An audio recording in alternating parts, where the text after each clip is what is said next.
Hello everyone, कैसे हैं आप सब। स्वागत है आपका मेरे यूट्यूब चैनल पे। हमने एक सीरीज स्टार्ट किया है जिसमें हम इनकम टैक्स के जितने भी डिडक्शंस और एग्जम्पशन के सेक्शंस होते हैं सारे वन बाय वन करके डिस्कस करने वाले हैं। तो हमने पहले डिडक्शन का सेक्शन स्टार्ट किया है जिसमें ऑलरेडी 3 सेक्शन हम डिस्कस कर चुके हैं। Section 80U, section 80DD and section 80DDB। ठीक है। और हमने एक प्लेलिस्ट भी बनाया हुआ है अपने चैनल पे, list of income tax deductions. जितने भी डिडक्शंस के हम वीडियोज बनाएंगे सारे इसमें ऐड करेंगे। ठीक है, तो आप यहाँ पे आके देख सकते हैं। आज इस वीडियो में हम डिस्कस करने वाले हैं section 80D of income tax act. Detail में डिस्कस करेंगे। वीडियो स्टार्ट करें इससे पहले अगर आप चैनल पे नए हैं, चैनल को सब्सक्राइब कीजिए, बेल आइकन प्रेस कीजिए। बेल आइकन प्रेस करने के बाद आपको ऑल पे क्लिक करना है ताकि हम जब भी वीडियो को अपलोड करें उसके नोटिफिकेशंस आप तक पहुंचते रहें। तो आइए वीडियो को स्टार्ट करते हैं। पहला सवाल यह आता है कि सेक्शन 80D होता क्या है। तो सेक्शन 80D जो है वो डिडक्शन प्रोवाइड करता है, इनकम टैक्स में डिडक्शन प्रोवाइड करता है इंडिविजुअल या फिर एचयूएफ को। किस चीज़ के लिए? मेडिकल इंश्योरेंस प्रीमियम के लिए। इंडिविजुअल या फिर एचयूएफ अगर मेडिकल इंश्योरेंस प्रीमियम पे करता है तो वो इंडिविजुअल सेक्शन 80D में डिडक्शन ले सकता है। ठीक है, ये डिडक्शन आपको टॉपअप पे भी मिलता है। मान लीजिए आपने एक मेडिकल इंश्योरेंस कराया है, उस पर आप टॉपअप भी करा रहे हैं या फिर क्रिटिकल इलनेस प्लान्स वगैरह ले रहे हैं तो उसका भी डिडक्शन आप सेक्शन 80D में ले सकते हैं। नेक्स्ट सवाल यह आता है कि ऐसे कौन से पर्सन हैं जो इलिजिबल है सेक्शन 80D में डिडक्शन लेने के लिए। तो पहला है इंडिविजुअल, दूसरा है एचयूएफ। ठीक है, इंडिविजुअल और एचयूएफ को ही सिर्फ ये डिडक्शन मिलता है। अदर देन इंडिविजुअल एचयूएफ को ये डिडक्शन नहीं मिलने वाला। मतलब अगर कोई कंपनी है या फिर कोई फर्म है, अगर वो चाहे कि वो सेक्शन 80D में डिडक्शन ले ले तो वो नहीं ले सकते। नेक्स्ट सवाल यह आता है कि क्या डिडक्शन मिलता है। ठीक है, मतलब कितना अमाउंट का डिडक्शन मिलता है वो हम आगे देखेंगे, बट किस चीज़ के लिए डिडक्शन मिलता है सेक्शन 80D में। तो अगर आप मेडिकल इंश्योरेंस प्रीमियम पे करते हैं, अगर आप मेडिकल इंश्योरेंस प्रीमियम पे करते हैं खुद के लिए, फैमिली के लिए या फिर पेरेंट्स के लिए, तो आप 80D में डिडक्शन ले सकते हैं। या फिर अगर आप मेडिकल एक्सपेंसेस करते हैं सीनियर सिटीजन के लिए, अगर आप मेडिकल एक्सपेंसेस करते हैं सीनियर सिटीजन के लिए, अगर आप खुद सीनियर सिटीजन हैं और आप मेडिकल एक्सपेंसेस कर रहे हैं, या फिर आपके पेरेंट्स सीनियर सिटीजन हैं और आप उनके लिए मेडिकल एक्सपेंसेस कर रहे हैं और उनके नाम पे कोई भी प्रीमियम वगैरह नहीं है, तो आप मेडिकल एक्सपेंसेस का भी खर्चा का जो है डिडक्शन वो सेक्शन 80D में ले सकते हैं। अभी सवाल ये आता है कि इंश्योरेंस प्रीमियम हम किनका पे करके डिडक्शन ले सकते हैं। तो आप खुद का पे करेंगे तो आप डिडक्शन ले सकते हैं, स्पाउस का पे करेंगे तो आप डिडक्शन ले सकते हैं, अगर आपका डिपेंडेंट चिल्ड्रेन है उसके लिए आप इंश्योरेंस के प्रीमियम वगैरह पे कर रहे हैं तो आप डिडक्शन ले सकते हैं, या फिर अगर आप पेरेंट्स के लिए प्रीमियम पे कर रहे हैं तो आप डिडक्शन ले सकते हैं। नेक्स्ट सवाल ये आता है कि कितने अमाउंट तक का डिडक्शन जो होता है वो इलिजिबल होता है सेक्शन 80D में। तो मैं थोड़ा सा ओवरव्यू दे देता हूँ। अगर आप डिडक्शन ले रहे हैं नॉन सीनियर सिटीजन के लिए तो मैक्सिमम 25,000 मिलता है डिडक्शन। अगर आप सीनियर सिटीजन के लिए डिडक्शन ले रहे हैं तो मैक्सिमम 50,000 का डिडक्शन मिलता है। ठीक है, तो आइए अभी रीड करते हैं।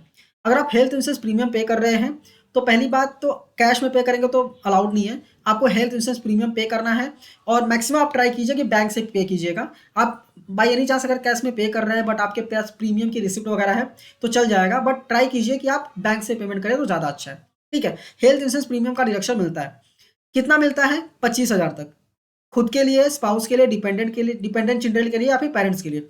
अगर नॉन सीनियर सिटीजन है ये लोग तो खुद भी नॉन सीनियर सिटीजन है, स्पाउस भी नॉन सीनियर सिटीजन है, डिपेंडेंट चिल्ड्रन भी नॉन सीनियर है और पेरेंट्स भी नॉन सीनियर है, तो मैक्सिमम 25,000 तक का रिएक्शन मिलता है। मतलब अप टू 25,000 तक का रिएक्शन ले सकते हैं।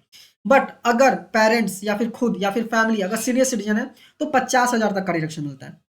ठीक है, नेक्स्ट सवाल ये आता है preventive health checkup. Preventive health checkup का भी हम डिडक्शन ले सकते हैं, ये कैश में अलाउड है, कोई दिक्कत नहीं है। ठीक है, मैक्सिमम कितना मिलता है? 5,000 तक का डिडक्शन मिलता है, खुद के लिए, डिपेंडेंट चिल्ड्रन के लिए, स्पाउस के लिए, पेरेंट्स के लिए। ठीक है, और ये जो 5,000 है ना, ये 25,000 और 50,000 में इंक्लूडेड है। मतलब अगर 25,000 मिल रहा है तो मैक्सिमम 25 ही मिलेगा, ये 5,000 ऐड करने के बाद भी। ठीक है, अगर 50,000 का डिडक्शन मिल रहा है सीनियर सिटीजन के लिए तो 5,000 ऐड करने के बाद भी मैक्सिमम आएगा 50,000। ठीक है, नेक्स्ट आता है मेडिकल एक्सपेंडिचर। अब मेडिकल एक्सपेंडिचर का खर्चा मिलता किसको है? सिर्फ और सिर्फ सीनियर सिटीजन को ही मिलता है। ठीक है, अगर आप सीनियर सिटीजन है तो मेडिकल एक्सपेंसेस का खर्चा ले सकते हैं अगर हेल्थ इंश्योरेंस पे नहीं कर रहे हैं तो। ठीक है, यहाँ पे लिखा है कि अगर हेल्थ इंश्योरेंस नहीं है तो ही मेडिकल एक्सपेंसेस का खर्चा मिलेगा, नहीं तो नहीं मिलेगा। ठीक है, तो माई बाई एनी चांस कि आप सीनियर सिटीजन नहीं है बट आपके पेरेंट्स सीनियर सिटीजन है और उनका हेल्थ इंश्योरेंस नहीं है, तो आप सीनियर सिटीजन का अगर आपने खर्चा किया है, मेडिकल खर्चे किए हैं, तो आप मैक्सिमम 50,000 तक का डिडक्शन ले सकते हैं, उससे ज़्यादा डिडक्शन नहीं ले सकते। ठीक है, अभी सवाल ये आता है कि मेडिकल एक्सपेंडिचर कौन से होने चाहिए। मतलब मेडिकल एक्सपेंडिचर क्या डिफाइंड है क्या? तो मेडिकल एक्सपेंडिचर डिफाइंड नहीं है, बट हम ऐसा कह सकते हैं कि आपने कोई मेडिकल कंसल्टेंसी वगैरह ली है, ठीक है, कोई आपने ट्रीटमेंट वगैरह कुछ कराया है, स्मॉल ट्रीटमेंट वगैरह कराया है, कुछ मेडिसिन वगैरह आपके पास चल रहे हैं, तो उसके जो कॉस्ट होते हैं वो मैक्सिमम 50,000 तक का डिडक्शन आप ले सकते हैं, ठीक है। या फिर अगर आप कंट्रीब्यूशन करते हैं CGSH या फिर किसी नोटिफाइड स्कीम में, सेंट्रल गवर्नमेंट हेल्थ स्कीम में अगर आप कंट्रीब्यूशन कर रहे हैं, या फिर कोई गवर्नमेंट नोटिफाइड स्कीम है जिसमें आप कंट्रीब्यूशन कर रहे हैं, तो आप मैक्सिमम 25,000 तक का डिडक्शन ले सकते हैं अगर नॉन सीनियर सिटीजन है तो। डिडक्शन कितना अवेलेबल है जो कि मैंने ऑलरेडी आपको बता दिया है, ये यहाँ पे एक चार्ट टाइप बना हुआ है, आप चाहे तो इसको ले सकते हैं, मतलब देख सकते हैं। अभी मैं एक थोड़ा सा क्लैरिफिकेशन आपको देता हूँ। मान लीजिए आप खुद नॉन सीनियर सिटीजन है और family children non senior citizen है और पेरेंट्स आपके सीनियर सिटीजन है, तो मैक्सिमम डिडक्शन कितना मिल सकता है आपको? खुद के लिए चूंकि आप नॉन सीनियर सिटीजन है तो 25,000, और पेरेंट्स अगर सीनियर सिटीजन है तो 50,000, टोटल 75,000 तक का मैक्सिमम डिडक्शन ले सकते हैं आप। मान लीजिए कि आप भी नॉन सीनियर सिटीजन है और आपके पेरेंट्स भी नॉन सीनियर सिटीजन है, तो नॉन सीनियर सिटीजन आपके लिए भी 25,000 और पेरेंट्स के लिए भी 25,000, टोटल 50,000 का डिडक्शन मैक्सिमम ले सकते हैं। नेक्स्ट एग्जांपल, मान लीजिए आप भी सीनियर सिटीजन है और पेरेंट्स भी सीनियर सिटीजन है, ठीक है, दोनों जन सीनियर सिटीजन है, तो आप भी अपने लिए या फिर अपने बच्चों के लिए या फिर फैमिली के लिए, ठीक है, आप अपने लिए 50,000 मैक्सिमम डिडक्शन ले सकते हैं और पेरेंट्स के लिए भी मैक्सिमम 50,000 तक का डिडक्शन ले सकते हैं, मतलब टोटल 1,00,000 तक का डिडक्शन मिल पाएगा आपको सेक्शन 80D में, अगर आप और आपके पेरेंट्स दोनों सीनियर सिटीजन है, ठीक है। आखिरी सवाल ये आता है कि ये प्रिवेंटिव हेल्थ चेकअप क्या होता है? तो गवर्नमेंट ने इसको इंट्रोड्यूस किया था 2013-14 में, ठीक है, और ये इंट्रोड्यूस करने का मेन रीज़न ये था कि जो सीनियर्स मतलब जो सिटीजन है इंडिया के, वो बेसिकली थोड़ा प्रोएक्टिव हो जाएं हेल्थ के रिगार्डिंग, ठीक है, ताकि प्रिवेंटिव हेल्थ चेकअप मतलब हेल्थ चेकअप वगैरह करा लें, जिससे कि 5,000 तक का डिडक्शन भी उनको मिल जाए, ठीक है। तो ये इसलिए लाया गया था। इसमें डिडक्शन आपको 5,000 तक का मिलता है, इसके लिए किसी प्रूफ की जरूरत नहीं पड़ती है, आप कैश में भी पे करते हैं तो भी कोई दिक्कत नहीं है। बट ये जो 5,000 है विद इन लिमिट है, जैसा कि मैंने आपको ऊपर पहले भी बताया कि 25,000 और 50,000 की जो लिमिट है ना, उसमें ये 5,000 इंक्लूडेड है, ठीक है। अभी मैं आपको एग्जांपल दूंगा तो बहुत ही अच्छे से आपको समझ में आएगा। एग्जांपल लेते हैं, राहुल है, मिस्टर राहुल, जो कि हेल्थ इंश्योरेंस का प्रीमियम पे करते हैं 23,000 रुपये, और ये नॉन सीनियर सिटीजन है, ठीक है, 23,000 रुपये पे करते हैं। अभी उन्होंने क्या किया, उन्होंने एक प्रिवेंटिव हेल्थ चेकअप भी कराया हुआ है जिसमें 5,000 का खर्चा किया उन्होंने, ठीक है। अभी मैक्सिमम डिडक्शन उनको कितना मिलेगा? अब उन्होंने देखिए हेल्थ इंश्योरेंस प्रीमियम तो 23,000 पे किया और 5,000 का प्रिवेंटिव हेल्थ चेकअप कराया, अगर दोनों ऐड करते हैं तो 28,000 आता है। बट जैसा कि मैंने आपको बताया, जो लिमिट होती है ना 25,000 की, वो मैक्सिमम 25,000 ही मिलती है, मतलब 23,000 हेल्थ इंश्योरेंस प्रीमियम का उनको मिल जाएगा, प्लस उनको जो प्रिवेंटिव हेल्थ चेकअप का डिडक्शन है ना, वो मैक्सिमम 2,000 तक ही मिलेगा, ठीक है, मतलब टोटल मिला के 25,000 ही मिलेगा, उसके ऊपर नहीं मिलेगा।